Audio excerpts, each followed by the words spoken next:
When Danish author Hans Christian Andersen wrote his famous fairy tale The Emperor's New Clothes in 1837, he wouldn't have envisaged a time when world politics would be dominated by a person who would possess every single quality of the main protagonist from his story. If you watched Donald Trump's press conference today, you would know what I'm talking about. Here was this guy, the president of the most powerful country on the planet, answering questions from reporters. One of the reporters asked him to comment on the gruesome murder of at least 4 journalists in Gaza.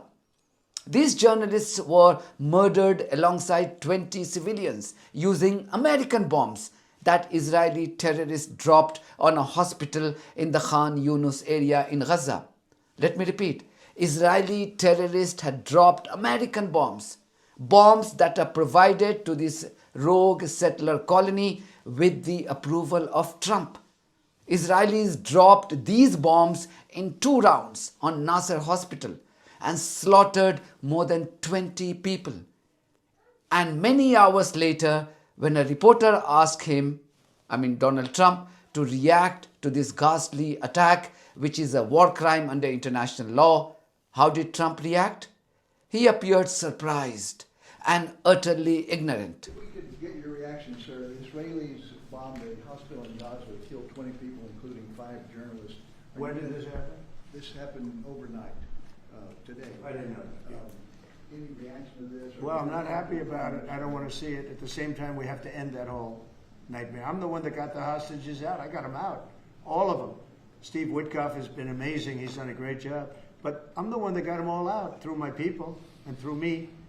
And now we're left with probably a little bit less than 20 because I think 1 or 2 are gone.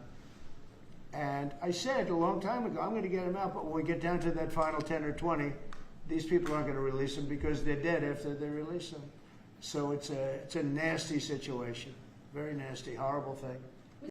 This is the level of his incompetence. Either there was an internet shutdown in the White House today due to non-payment of bills, or the guy was busy doing something unworthy of a US president that even his advisors couldn't keep him posted about the goings-on in the world. Or else, how do you justify such ignorance and flippancy to a barbaric act of this magnitude? This also established a pattern that we have now become accustomed to in his second term.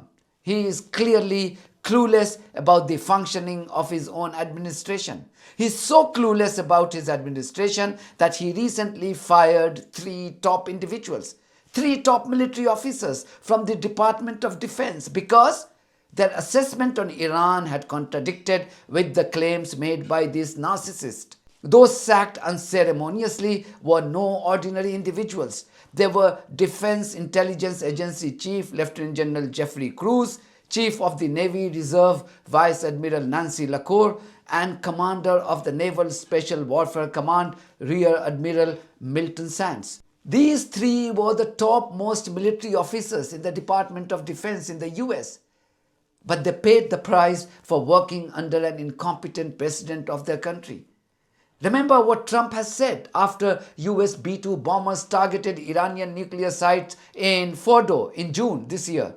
He had claimed to completely and totally obliterate the Iranian nuclear facility.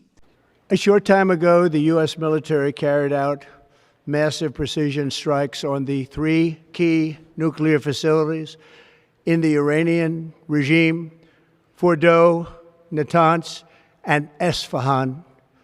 Everybody heard those names for years as they built this horribly destructive enterprise. Our objective was the destruction of Iran's nuclear enrichment capacity and a stop to the nuclear threat posed by the world's #1 state sponsor of terror. Tonight, I can report to the world that the strikes were a spectacular military success. Iran's key nuclear enrichment facilities have been completely and totally obliterated. However, the intelligence department headed by Lieutenant General Jeffrey Cruz had disagreed with that claim and said the US jet had only partially destroyed the Iranian nuclear site. The consequence? they had to go. And this clown heads an administration which lectures the world on clean and non-corrupt governance. He was repeating his claims on Iranian nuclear sites even today. Well, look at the mission you just accomplished with Iran. 36 hours back and forth, flawless. Every bomb hit its target. They went right down those chutes, dark at night, no moon, no nothing. Every target, every bomb went right down. They have a chute that goes right down deep into the mountain. And they shouldn't have put ventilation in, I can tell you, because we use that for our advantage. But what they did, and we had the pilots and even the people that took care of the planes, we had a whole group of people at the White House a couple of weeks ago. And, you know, I didn't realize this, but they said, we've been looking at their predecessors, and then these were the pilots. They said, we gave them beautiful medals. And I'll show you the medal.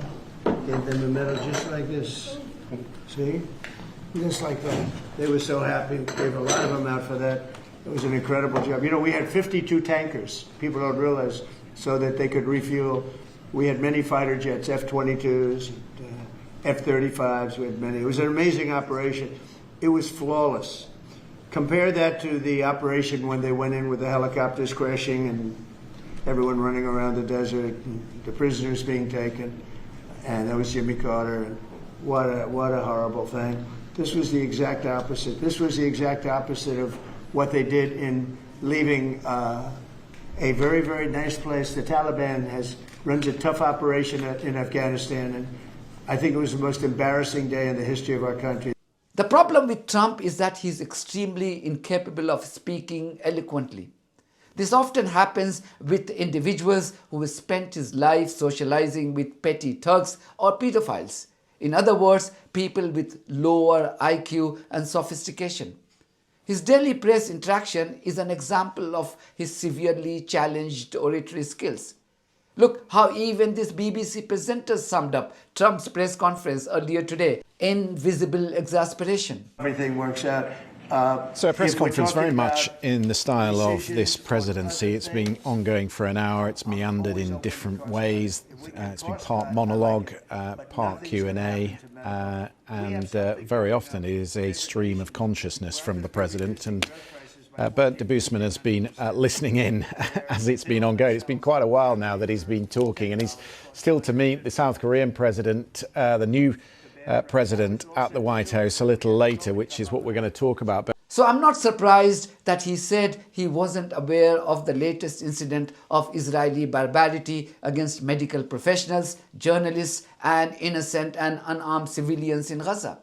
His second term is going to be all about himself, his personal interest, and how he can use his power to amass as much personal wealth for himself and his family members as possible. It's a shame there is no provision to recall such corrupt and incompetent individuals in power, not just in the US, but anywhere in the world. And people like Trump exploit this to their advantage. I'm afraid both the Americans and the world at large will have to suffer for 3 more years. We all have to tolerate the emperor with no clothes. That's it from me. Thank you very much for your support of this platform and our journalism on buymeacoffee.com and Patreon. If you too think that our journalism is worth supporting, then you too should consider becoming part of it. Details are there in the description of this video. In the meantime, if you haven't subscribed to my channel, please do so, because that's one of the many ways you can support independent journalism. God bless you all.